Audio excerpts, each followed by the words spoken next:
Aqui eu trouxe para os irmãos alguns termos e símbolos maçônicos cujas interpretações têm sido modificadas durante o passar dos anos, das décadas, dos séculos.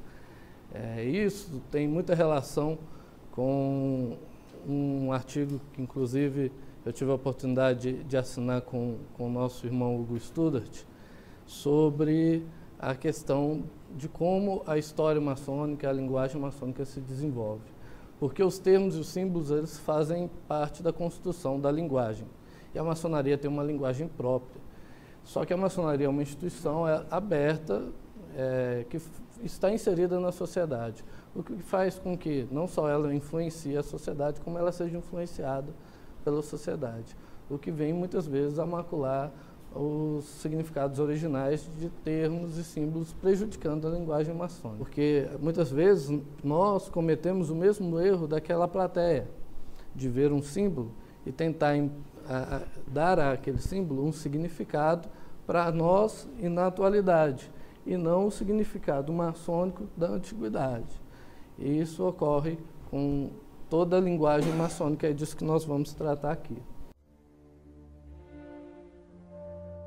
A questão da loja, porque para nós a palavra loja tem o significado de um comércio, de algum lugar que vende alguma coisa.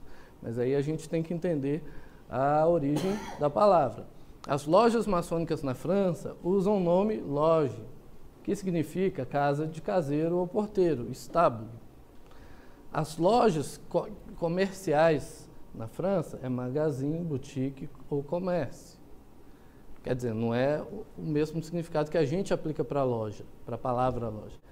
Então, a gente vê que as palavras utilizadas para se referir a uma loja maçônica em todos os outros países não têm a conotação de venda, como a palavra loja tem no Brasil.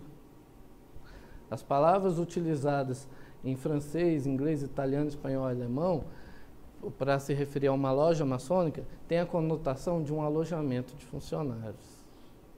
O termo mais próximo ao significado dessas palavras utilizadas na maçonaria nos outros países em português seria alojamento maçônico.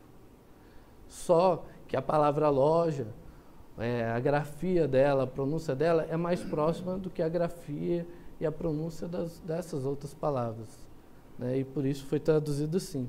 Mas, na verdade, isso é o que nós temos hoje como uma loja maçônica operativa atual. O termo loja maçônica se refere ao pequeno casebre improvisado que fica nos fundos ou na lateral de uma construção, onde os pedreiros guardam suas ferramentas e realizam seus repousos. Essas casinhas de madeirite que a gente vê hoje nas laterais ou nos fundos das obras. Isso é o que aquelas palavras nas outras línguas se referem, né? E é o que loja maçônica deveria se referir, incultar em cada um de nós, né? Isso aqui é uma loja maçônica operativa nas datas atuais.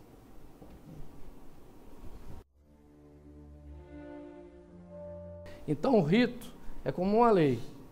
Ele tem um conjunto de princípios, de doutrinas, de dogmas que compõem aquele rito. Mas para ele ser praticado, para ele se tornar praticável, ele precisa de rituais. É como na Igreja Católica, tem dezenas de ritos. Rito latino, rito ambrosiano e por aí vai. Esses ritos, por si só, não são praticáveis. Aí você tem, do rito latino da Igreja Católica, vem ritual de batismo, ritual de comunhão, ritual de casamento, ritual de crisma. Então, são rituais que tornam aquele rito praticado. Aqueles rituais têm características do rito, mas o rito por si só não teria como ser praticado sem os rituais.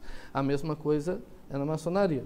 Os ritos não são praticáveis. Os ritos possuem rituais, então vamos dizer, rito escocês antigo aceito. Tem o ritual de aprendiz do rito escocês antigo aceito, ritual de companheiro e por aí vai.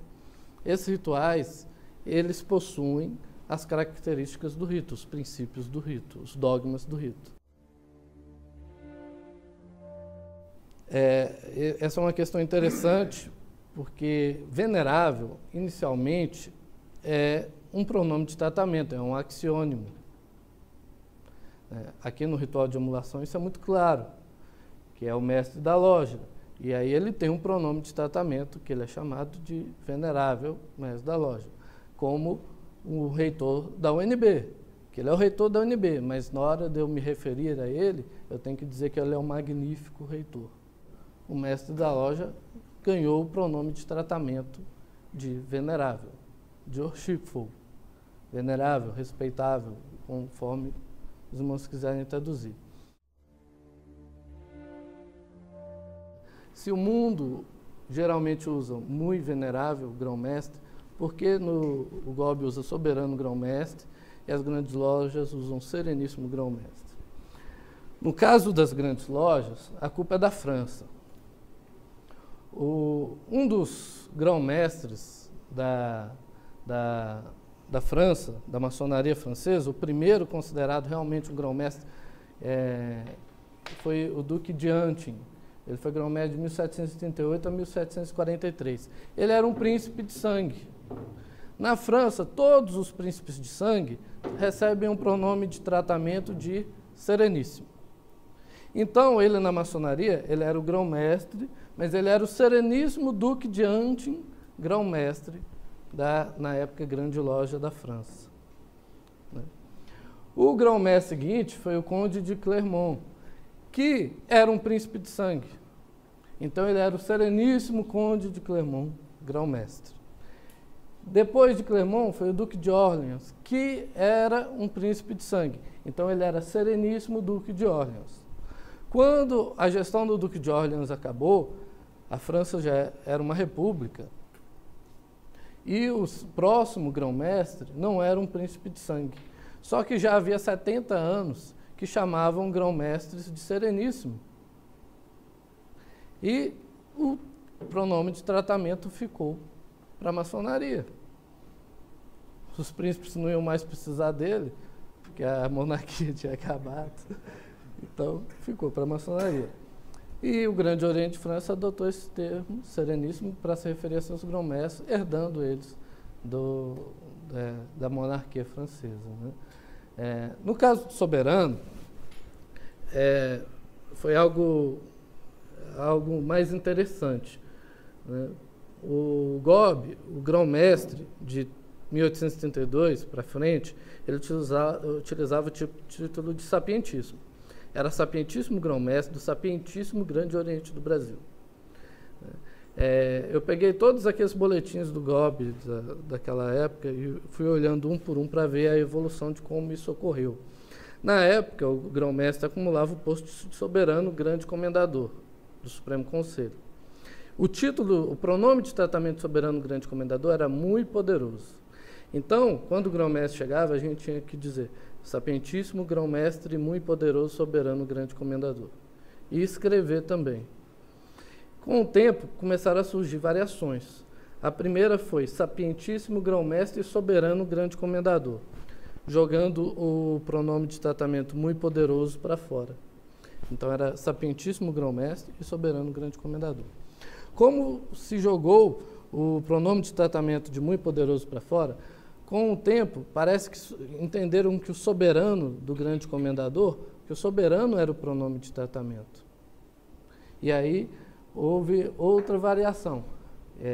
Já que sapientíssimo é um pronome de tratamento e soberano é um pronome de tratamento, vamos usar só um pronome de tratamento.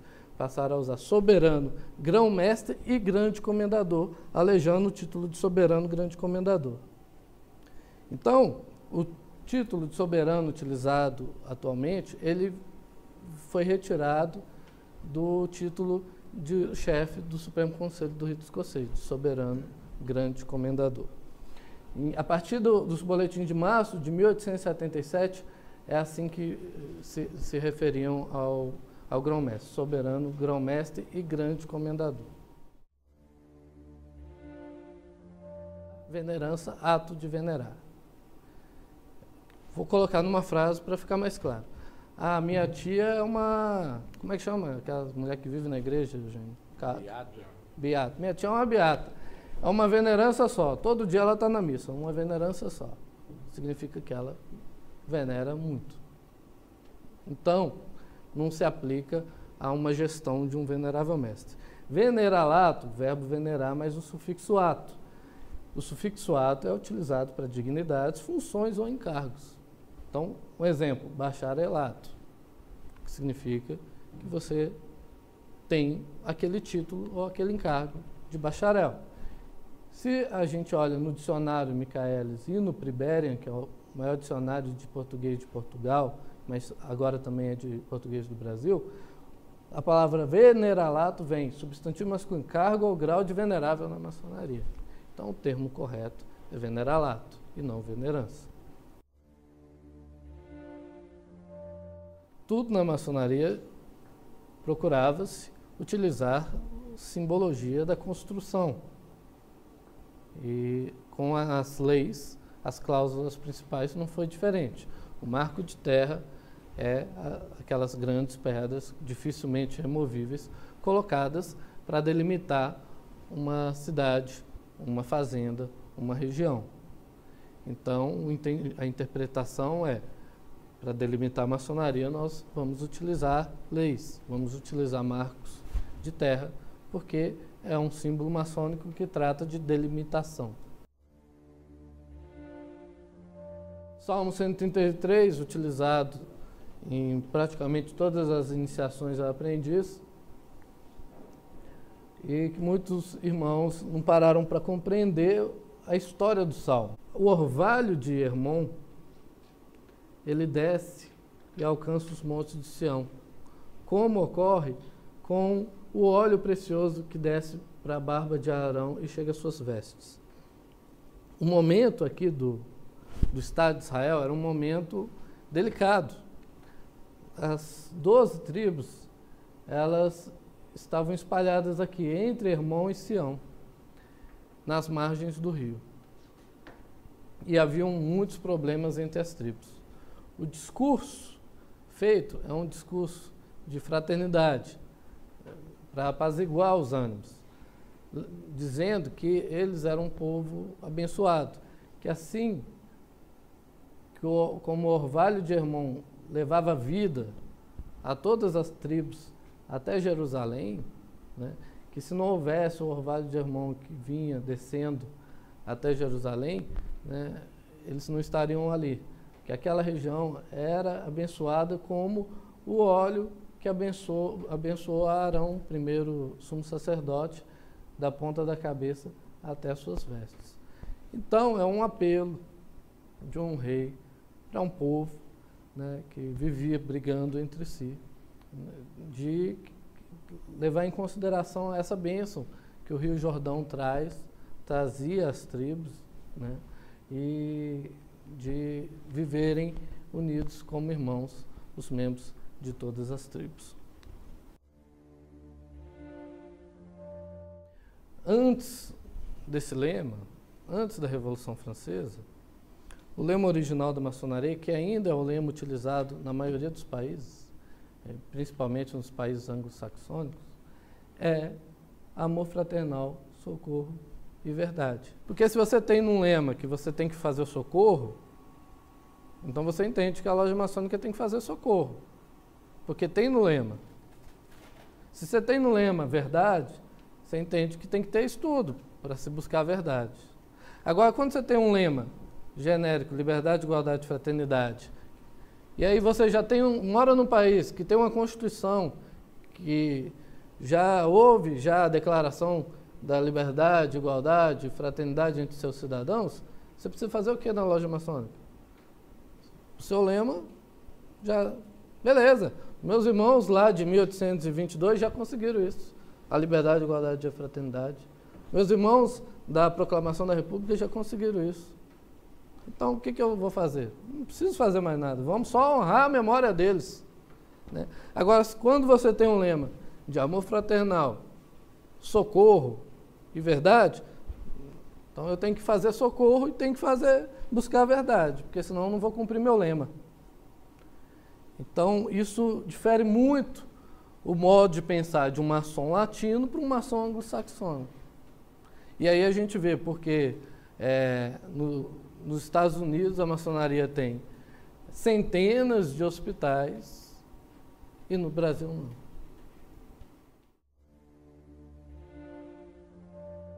Os punhos, originalmente, as primeiras lojas, ali no início do século XVIII, elas usavam essas luvas, que são as luvas de um pedreiro. Na época, não existia loja do bode, não existia ateliê maçônico. As ferramentas que tinham nas lojas eram as ferramentas reais de pedreiro, incluindo as luvas de pedreiro de cano longo, que é para o pedreiro que está trabalhando sobre a pedra não se machucar com as lascas da pedra. Essas eram as luvas com cano longo. Essa aqui é claro que é a imagem de uma atual, mas era muito similar, feita com couro, cru e por aí vai. Quem que utilizava essas luvas nas lojas maçônicas lá no Reino Unido, início do século XVIII? O mestre da loja, o primeiro e segundo vigilante. Por quê? Porque eram eles que portavam maços. Quem trabalha no maço usa luva.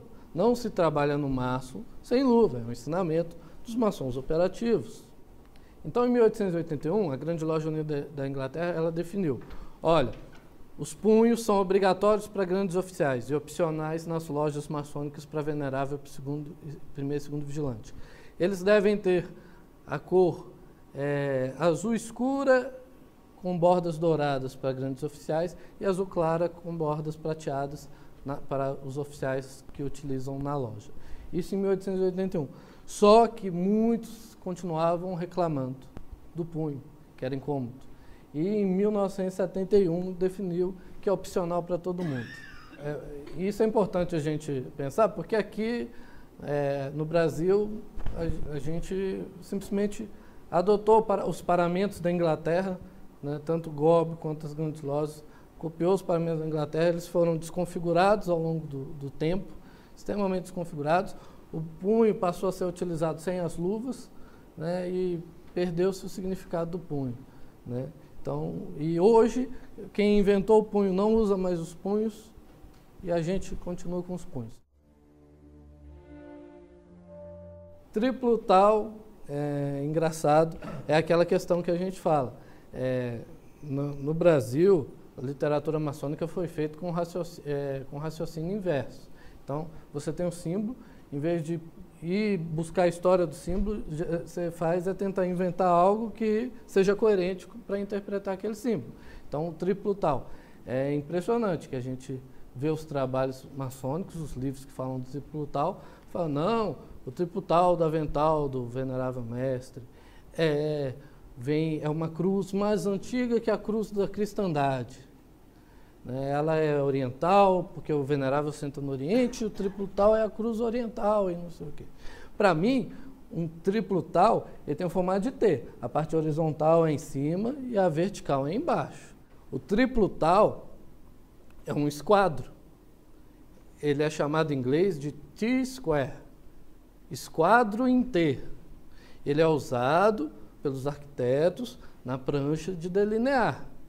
E é por isso que ele está no avental do venerável mestre, no ritual de emulação.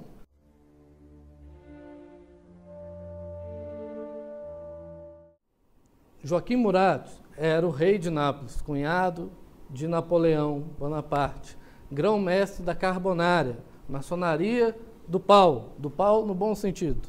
Tinha aquele que trabalhava no pau e aquele que trabalhava na pedra. O carbonário era o que trabalhava com pau e o maçom era o que trabalhava com a pedra. O grão-mestre dos carbonários era Joaquim Murat, em Nápoles. O que acontece? Ele iniciou aos 16 anos o filhinho dele, Charles Lucien Murat, na carbonária.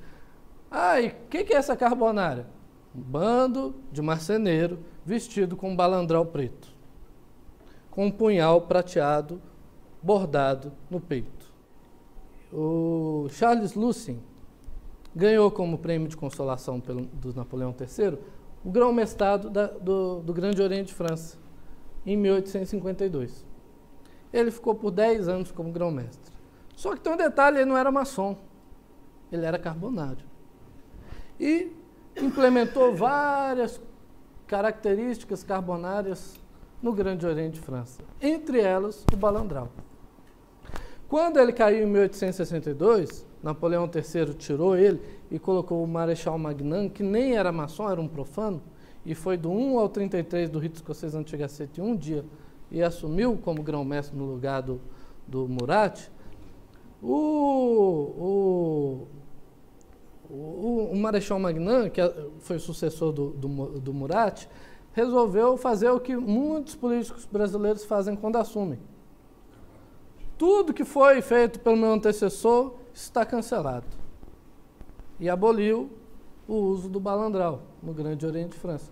Só que ele, nessa época, já tinha caído no gosto do brasileiro. E ficou.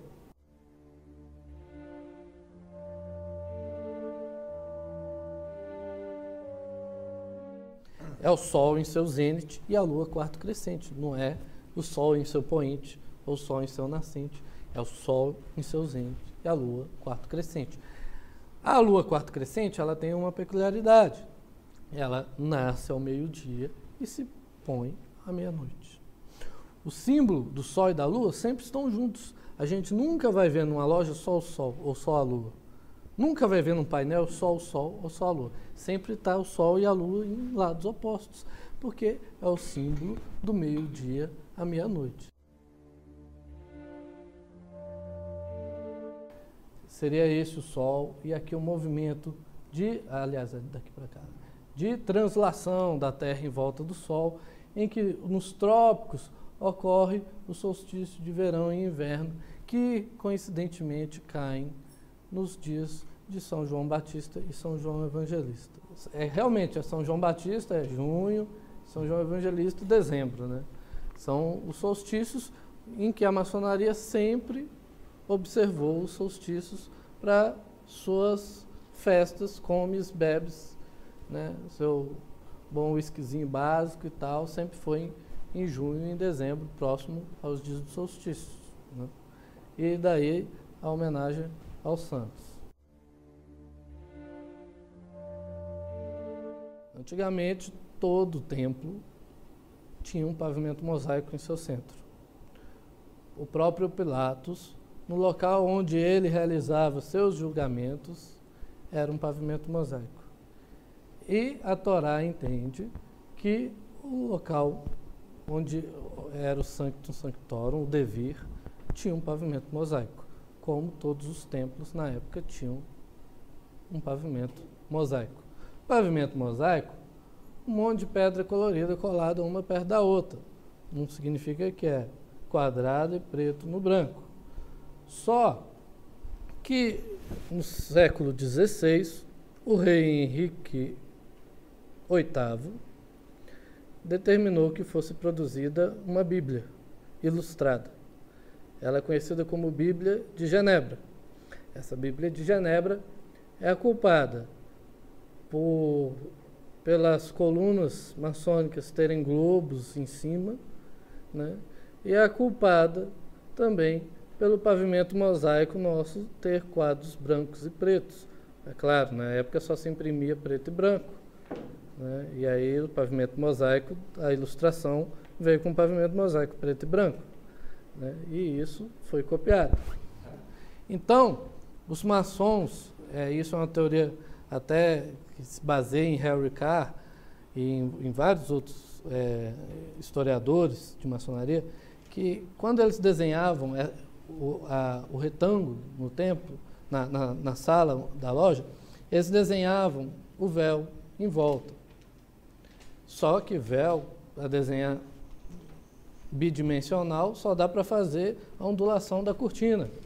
Então eles desenhavam a ondulação da cortina em volta de todo aquele retângulo. E ali não podia se pisar, porque teoricamente havia uma cortina ali. Estava ali desenhada e não podia se pisar. Até por isso os rituais mais antigos se anda em esquadria, né? Tendo ali aquele retângulo como parâmetro para o caminhar.